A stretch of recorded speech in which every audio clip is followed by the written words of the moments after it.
Init pa rin pinag-usapan ng sambayanan ngayong linggo ang mga kinurakot di umano na flood control project sa Pilipinas. Hindi lang bilyones, kundi trilyones ang ibinulsa ng mga tiwali.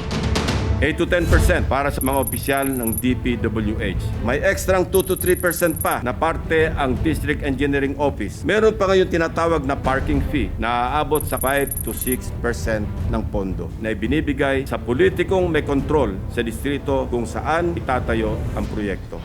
Dilimpak-limpak po yung kinikita ng mga kurakot pala. If you're stealing 1 billion a year, you're stealing 2.7 million a day. Maging mismong mga residente, kanya-kanya ng imbestiga sa mga flood control project sa kani-kanilang mga lugar. Sa Kamiling Tarlac, nakuna ng isang residente ang ginagawang pagkumpuni ng mga tauhan ng DPWH sa mga crack at butas sa dike ng Kamiling River. Pero ang katakataka rito, ang mga sira tila tinapalan lang daw. Yung mga crack po na yan ay pinapatungan lang po nila ng semento. Sa tingin po nila, kapag po tumaas yung tubig ay hindi po masisira yan. Yan yung mga po ng mga DPWH dito sa Tarlac. Inimbestigahan din namin kung paano ba kinukupit ang flood control projects. Ayon sa isang mapagkakatiwalaang source, ang madalas daw na kinukupit ang sheet piles o ang bakal na nagsisilbing pundasyon o pampatibay sana ng istruktura sa mga pangontra sa baha.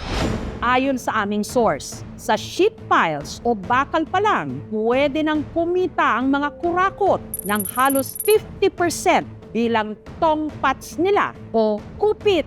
150 million pesos worth of sheet piles ay 50 million pesos worth lang pala ang inilagay. Sa mga magkakasunod na bagyo nitong Hulyo at Agosto na sinabayan pa ng habagat, marami sa mga bumigay na flood control projects yung mga tinatawag nilang slope protection. Kaya kung may dapat pagtuunan ng investigasyon ngayon ay kung tama ba yung pagkakagawa. Nito lang Martes, nagtungo kami sa Candating, bayan ng Arayat sa Pampanga na isa sa mga binanggit ni Senator Panfilo Lacson sa kanyang privilege speech na di umano maanumalyang flood control project. 4 years now, the riverbank mitigation project in Candating, Arayat, has been the face of a failed flood control project. Tuwing umuulan, panay ang aray ng mga taga-Arayat. Kasama ho natin dito si Engineer Juan Paulo Bersamina para mabigyan niya ho tayo ng medyo expert opinion tungkol po dito sa makikita nating gumuhong dike. Nasa pampang ng Pampanga River, ang barangay Candating, umaapaw raw ang ilog kapag malakas ang ulan. Kaya bilang solusyon sana, nagpatayo rito ng flood control project na nagkakahalaga ng 254 million pesos. Ang kontratista, ang Edmari Construction and Trading, pagmamayari ni Edgar Sagum, kamag-anak ng congressman ng 4th District ng Pampanga na si Ana Sagum. 4 na taon na mula nung ito'y ginawa. Nasira na rin daw ito noon lamang nakaraang taon. At ngayong taon, nasira ulit. Talagang mga tao nagsisigawan na. Hindi mo naman sila masisisir. Buhay nila at ang bahay nila mawawasak. Kamusta ho dito sa inyong barangay? Pag po tumataas yung tubig, medyo may takot para po kasi biglang gumuhod. Ang mga sheet pile o mga bakal, nagsitumbahan. Ito ho yung mga bakal na ibinabaon para mas maging matibay ho yung structure. Tama po, Engineer? It will prevent yung lateral pressure from the soil na mag-topple over sa ilog. Kung wala ito, ano ho mangyayari? The river flow, kakainin niya itong box natin. Yung kukut-kutin ng tubig, yung dike. Because nakalin na siya pag ano, ibig sabihin nagkaroon ng failure. It's either because of the soil, pag saturated kasi ang lupa, mas magiging mabigat, mas malaking lateral pressure niya. Kaya rin siya nag-lean because hindi rin maganda yung embedment. Because maybe if masyado siyang mababaw, may tendency talagang gumano siya. That's why the rule of thumb is 1.5 times. Okay. May enough support Okay. from the bottom. Yung pressure was water. Combination, water and soil. Rocks. Yes. It's the two major possible causes of this failure. Nire-repair ngayon ang riverbank protection. Kapansin-pansin lang na ang itaas na bahagi ng mga bakal pinutol. Pagkatapos, iwinelding. Itong pagkaka-welding ho ba ito? Tama ho ba ito? In my standards, hindi siya maganda because unang-una, nakalim na. Then bakit mo pa hihinangin vertically? Structurally, hindi siya stable kasi irregular na yung geometry niya, mas tendency siya mag-fail in the future. Gusto lang ho namin tanungin kung bakit po may hinang, may welding. Ano po kasi yan, ma'am? Nakagana yan eh. Para po maganda daw pinarepair nung public work, tinayo namin. May plate pa po yan para matibay. Ano to, hindi ho papalitan yung sheet piles na bumigay? Re-repair na lang, ganun ho yun? Yun po dosan. Pinuntahan ng aming team ang opisina ng Pampanga District First Engineering para kunin ang kanilang panig. Pero nasa seminar daw ang mga opisyal. Pinuntahan din namin ang nakarehistrong address ng Edmarie Construction and Trading sa San Luis, Pampanga. Pero tumanggi silang magbigay ng pahayag. Sana po sa mga kinaukulan, bigyan po nila ng pansin itong inumpisahan po ninyo. Dapat tanungin na mabuti. Sayang po kasi ang pera natin eh. Isa pa sa mga di umano maanumalyang flood control project na inireklamo sa aming programa, ang diking ito sa bayan ng Bamban sa Tarlac na ang halaga pumalo ng 47 million pesos. Ang ilog na dumadaloy sa bahaging ito ng Bamban, ang Parwa River, galing sa paanan ng Mount Pinatubo. Tuwing masama ang panahon, hindi lang tubig ang rumaragas rito, pati na lahar. Kaya para maiwasan sana ang pagguho ng lupa sa gilid ng ilog na kinatatayuan pa man din ng mga kabahayan, pinatayuan ito ng dike.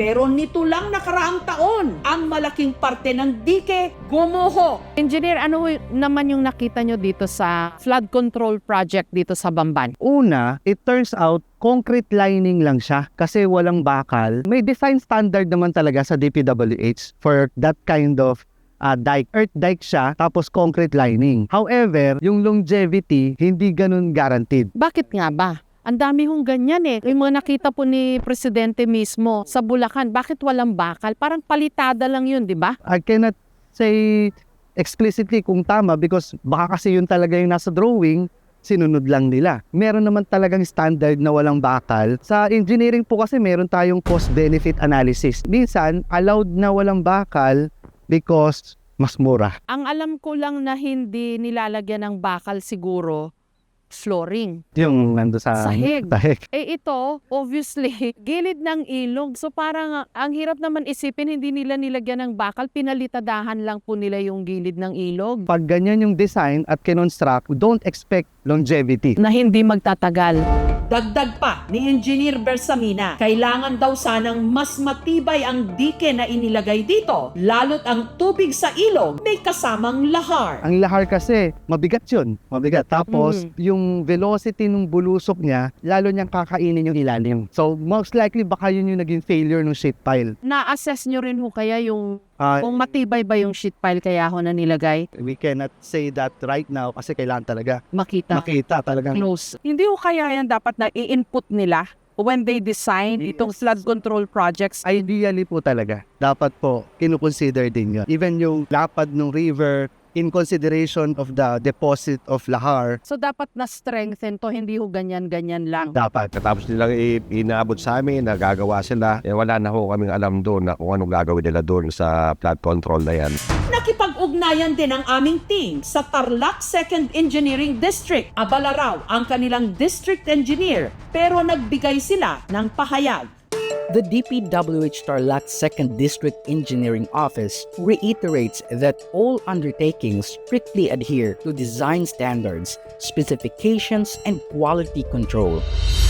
Sa barangay Kulatingan sa bayan ng Concepcion sa Tarlac, merong itinayong dike bago pa raw magkapandemya. Yun nga lang, titin. Tagal na rin po yun. Nung natapos yun, siguro mga 7 years. Hanggang doon lang sa pinakadulo na. Tapos hanggang doon po sa may Chico River, wala na po yun. Kaya nagbayanihan na lang ang mga residente para dugtungan ito. Tinambakan nila ang dike ng lupa. Pero dahil lupa lang ang kanilang ipinantamba, nung dumating ang bagyong Krising, nangyari ang kanilang kinatatakutan. Dahil masyadong malakas yung tubig, umapo po yung control. Ang pinakaapektado, mga magsasakang nasisimula pa lang noong magtanim. Ang palayan ng 74 anyos na si Tatay Rolando natabunan ng buhangin. Kaya mga 40 na buhangin sa taas. Kasi hindi ako makapagsarin kasi mataas yung buhangin. Hindi tutubo yung palay. Pinoproblema niya ngayon kung paano niya mababayaran ang inutang niyang 60,000 pesos na puhunan. Wala kang makamit, hindi ka may-work. Ngayon, inisip ko kung sana po ako ang bayad. Kasi talaga yung magsasaka, mahirap. Sa General Santos City sa Mindanao, may idinulog din sa aming programa na palpak daw na proyekto ng gobyerno. Ang Mabuhay Underpass sa National Highway. Para sana mabawasan ang lumalalang traffic sa syudad ng General Santos o GenSan, taong 2022, sinimulan daw itayo ang Mabuhay Underpass. At ang inilaang pondo para rito, 659 million pesos. Makalipas ang 4 na taon, hindi pa rin ito tapos.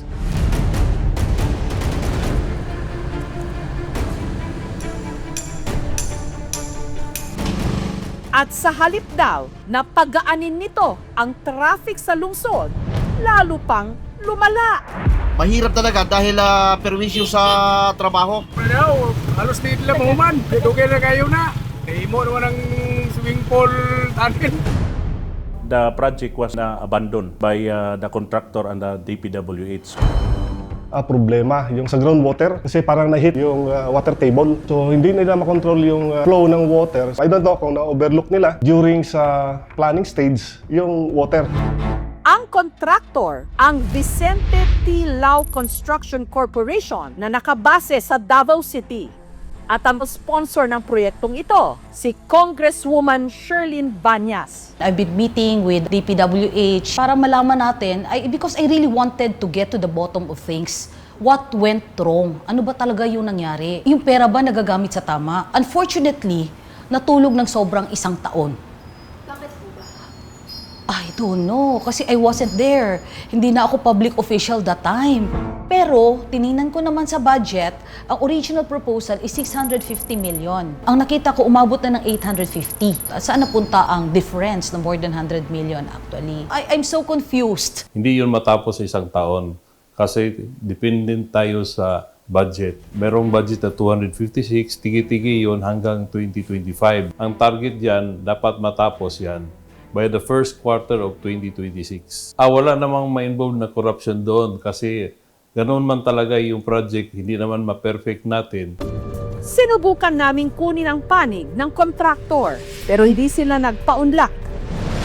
Hiningan namin ng opinyon ang 2 dating mataas na mga opisyal ng gobyerno at ngayon madalas ding magbigay ng mga pahayag online. Si dating Finance Undersecretary at Professor Shelo Magno at dating Commissioner ng COA na si Heidi Mendoza. Ano masasabi niyo dito sa ginagawang investigasyon sa mga kinurakot na proyekto ng gobyerno? Very interesting kasi natutok uli yung atensyon ng mga taong bayan dito sa mga matinding usapin ng korupsyon kahit alam naman natin nangyayari na talaga to at matagal nang nangyayari to, no? But it also sets an expectation sa Pangulo na may gagawin siya dito. Very strategic, very good PR yung isumbong mo sa Pangulo. But at the same time, ang sasabi ko nga, hindi ako umaasa na may mangyayari dito hanggat walang systematic at policy approach dito sa problema natin. Ako, ang pagtingin ko dito, napakalawak ng usapan at parang nagtataka ka, anong bago?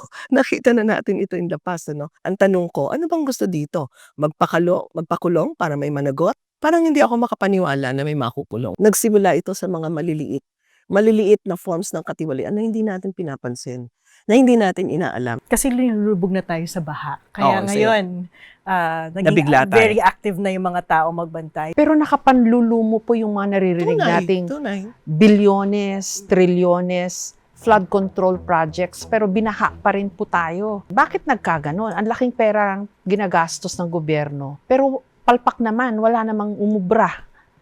Anong tingin niyo ho doon? Usually ito may mga embedded items. Mahirap makita. Kaya favorite siya ng mga kontraktor. madaling magtago ng kalokohan, ano? Mas malaking kurakot Oo, sa flood control Oo, projects. talagang million kaagad or billion, ano? Mhm. When you do the design, huwag kang mag-design na simple lang. Kailangan yung bongga-bongga design para mas malaki yung cost, di ba? Mhm. Pagdating sa execution, titipirin mo.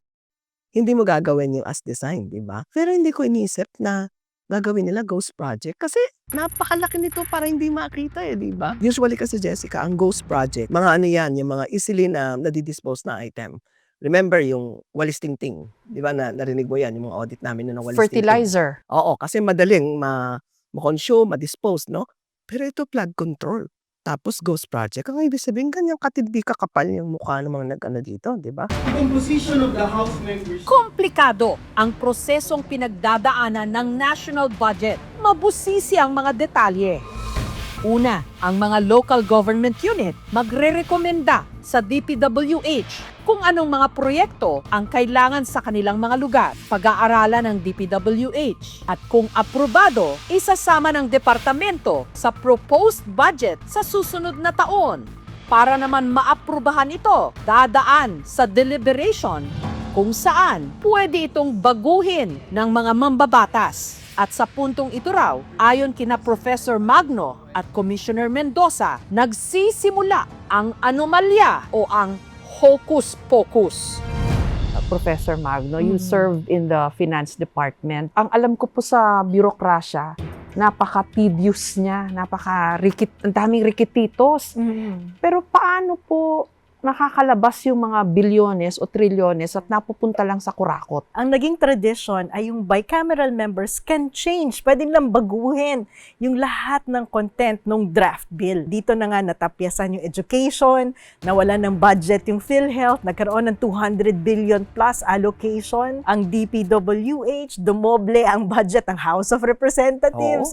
Nagdagdag 700 ng billion plus. billion na budget ang Senado. Tapos dahil napakakapal ng dokumento na yan, wala namang summary na pwedeng i-review ng mga senators at congressmen. So, pirma lang ng pirma. Ba't kaya nila ginawa yun? Kasi greedy sila. Yung pagiging gahaman ay walang hanggan. In-exercise No nila ng point gusto. of satiation. In-abuse yung power of the purse, di ba? Yeah. Lokohan nga yung nangyayari kasi dapat may minutes ng meeting para alam mo sinong congressman o senador ang nagpa-insert, ang nag-decide doblehin ang budget ng Kongreso. Taong 2013 sa kasagsagan ng pork barrel scam dahil sa pagkakabuking sa mga ginawang anomalya ni Janet Napoles, idineklara ng Korte Suprema na wala ng pork barrel dapat ang mga mambabatas. Bagay na hindi natupad o nangyari dahil sa kasalukuyan, sa totoo lang daw, meron pa ring pork barrel ang mga kongresista at ang mga senador. Ang intindi ko po sa sinabi nyo, Professor Magno, parang this is supposed to be the budget for priority projects, pero inuna nila yung sarili nilang mga interes. Yes. Yung mga proyekto that will gain for them more patronage. Yes. Puro EPAL projects kasi hindi sila maboboto kung hindi sila magiging EPAL, hindi nakita yung pangalan nila sa mga multiple purpose building na to. So, kailangan nating tandaan bilang mga mamamayan na kung legislators yan, ang trabaho niyan ay gumawa ng batas. So, kapag nakita niyo yung pagmumukha niyan, picturean nyo dahil illegal yung ginagawa niya kapag nag-post siya ng mukha niya sa project. At ang pinag-uusapan natin, flood control pa lang. Wala pa tayo doon sa ibang projects. Yeah. Diba? Wala pa tayo doon sa farm-to-market roads. Yes. Nakadalasan nagiging farm-to-cockpit roads. O, diba? Oo, mga health wala Nauna pa pa tayo gumawa doon, ng mga health cockpit. centers, Oo. diba? Tsaka yung mga asfalto tsaka mga semento na Exactly. natutunaw. Paulit-ulit. Kung ang ibang lugar sagana sa grasya mula sa gobyerno sa pamagitan ng mga proyekto, ang Tayasan Negros Oriental tila hindi nabiyayaan. Sa video, makikita ang dalawang lalaki na tumatawid ng ilog, bit-bit ang kawayan na tinalian ng tela para gawing duyan. Pasyente na to, hindi kalabang karon. Lulan ang isang pasyenteng kailangang isugod sa ospital. Sakay po na, ihalo po na siya. Oh. Nung ligtas silang nakatawid ng ilog, ang pasyente isinakay hindi sa ambulansya, kundi sa motorsiklo. Kwento ni Jerry, pinagtulungan daw nilang itawid sa ilog ang kamag-anak niyang si Araceli na nooy naninikip ang dibdib. Gidala namin sa ospital kay grabe, dili man sa mukaon. Among gusto nga mabuhi pa ba. Hindi nga lang daw naging madali ang kanilang kalbaryo sa ilog. Nasira kasi ang kanilang tulay nung humagupit ang bagyong Odette taong 2021 at mula noon, pahirapan na ang pagtawid sa rumaragasang ilog. Delikado kayo kay maanod ka, di patay po ka. Di emergency kayo, di gwanta naman, bisag delikado kayong alagyan. Pero maba, ginlapawan, di amin nag-agi. Nagpapasalamat pa rin sila na nakarating si Araceli sa ospital at ngayon, nagpapagaling na. Yung tulay na ginawa, sir, maliit lang, sir. Parang hindi tulay, parang spillway lang, sir. Kunting baha lang, sir, hindi na mapakinabangan, sir. The OCD went here to inspect the damaged bridge. Pina-forward nila sa DPWH for program of work and for funding. Palagi ako nag-remind sa kanila na kumusta na yung request for the construction of a new bridge here sa Barangay Bago. Sinasabi nila na for funding daw. Ang panawagan ako, maayaw na ng tulay. Parang mayang pag-agi. Pasyente na to, hindi kalabang karon. Bunsod ng mga naglalabasan ngayong kinorakot di umano na mga proyekto. Nag-utos si Pangulong Bongbong Marcos Jr. ng lifestyle check sa mga opisyal ng gobyerno. Lahat po na ehekutibo, miyembro ng ehekutibo ay ready, pati pang Pangulo. Sa palagay niyo po sincere yung ating mga legislator sa pag-imbestiga dito sa mga kurakot projects when theoretically they could be involved? Ako hindi. You know why? Kasi pinag-uugatan nga nito yung 2025 budget. Who's responsible for all the insertions sa 2025 budget? Specifically, who was the APRO chair? That was Zaldico. And Zaldico's company is in the top 15. Ba't hindi pinapatawag ng Congress? Papatawag nila. Kapag pinatawag nila at pinag-explain nila si Congressman Zaldico, baka maniwala pa ako. But I doubt. Kasi ang tindi ng conflict of interest eh. So, ayun, inaaliw na naman yung taong bayan, but I don't think magkakaroon ng anything concrete na kakalabasan itong inisyatibo ng House mag-investigate.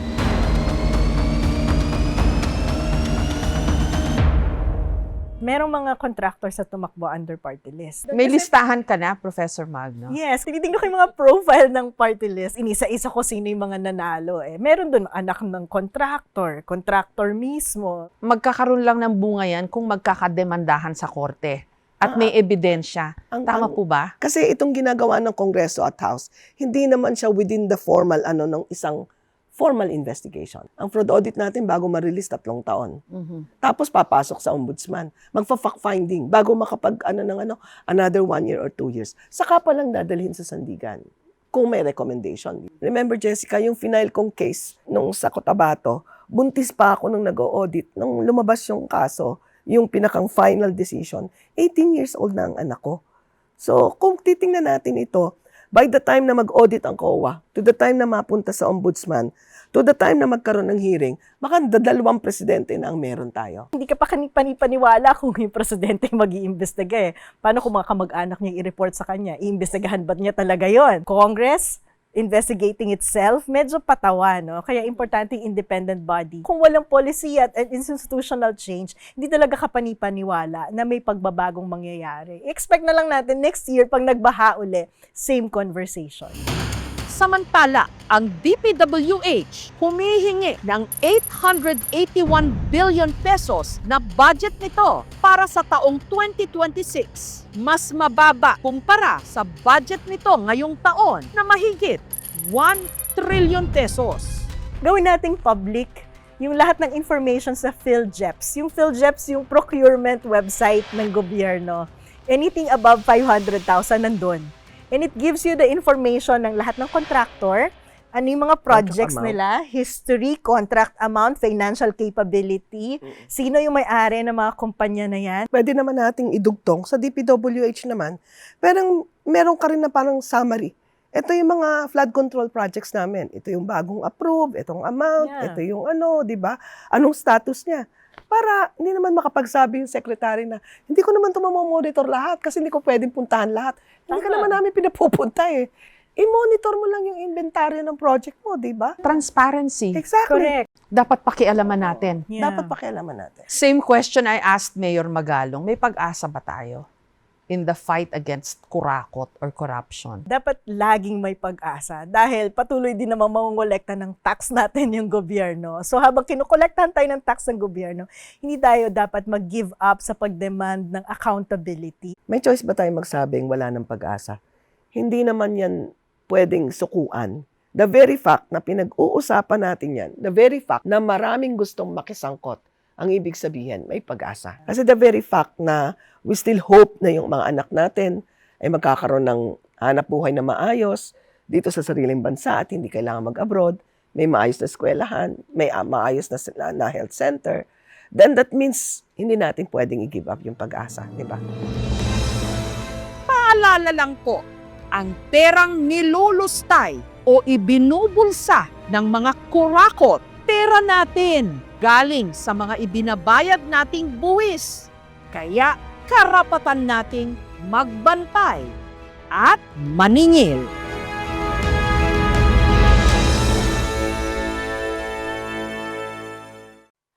Thank you for watching mga kapuso. Kung nagustuhan niyo po ang videong ito, subscribe na sa GMA Public Affairs YouTube channel. And don't forget to hit the bell button for our latest updates.